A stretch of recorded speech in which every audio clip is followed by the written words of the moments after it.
ഉണ്ടല്ലോ ഇപ്പോൾ പുറത്ത് വരെ പോയിട്ട് വന്നാണേ. അപ്പോൾ നല്ല ദാഹം. നമുക്കൊരു ഡ്രിങ്ക് ഉണ്ടാക്കിയാലോ? ഡ്രിങ്ക് തന്നെ. നെല്ലിക്കയും ഇഞ്ചിയും കറിവേപ്പില ഇത് മൂന്നും കൂടെ അരച്ചതിൻ്റെ നീര് നമുക്കെടുക്കാം. കാന്താരി ഉള്ളിയും ചതച്ചതേ, കുറച്ച് തൈര്,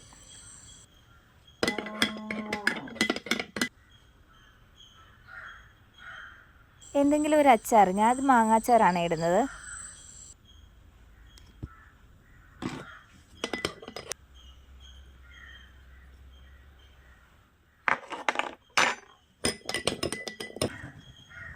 ഇനി കുറച്ച് വെള്ളം. സോഡ അറിയില്ല ടേസ്റ്റ് എങ്ങനെ ഉണ്ടാകുന്നു, ഞാൻ വെള്ളം ഒഴിക്കുന്നത്.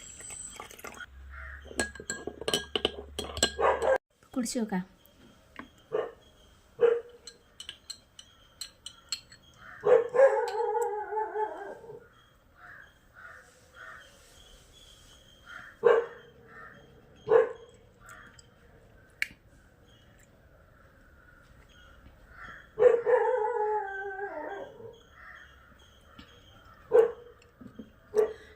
ഈ കറിവേപ്പില എന്നെ പോലെ ചവച്ച് തിന്നുമെങ്കിൽ കുഴപ്പമില്ല. ഇല്ലെങ്കിൽ നമ്മൾ അരച്ചെടുത്തല്ലോ, അതിൽ കൂടിയിട്ട് അരച്ച് കഴിഞ്ഞാൽ ഇതിൻ്റെ സത്തും കൂടെ അതിൽ വരും.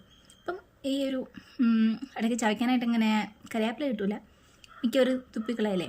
അപ്പം അതിനേക്കാളും അതിൻ്റെ സത്തോടെ കിട്ടാൻ കണക്കിന് അതിനെയും കൂടെ പിഴിഞ്ഞൊഴിച്ച് കഴിഞ്ഞാൽ കുറച്ചും കൂടെ അതിൻ്റെ ഒരു ഫ്ലേവർ അതിൽ കിട്ടും, കുറച്ചും കൂടെ ടേസ്റ്റി ആയിരിക്കും.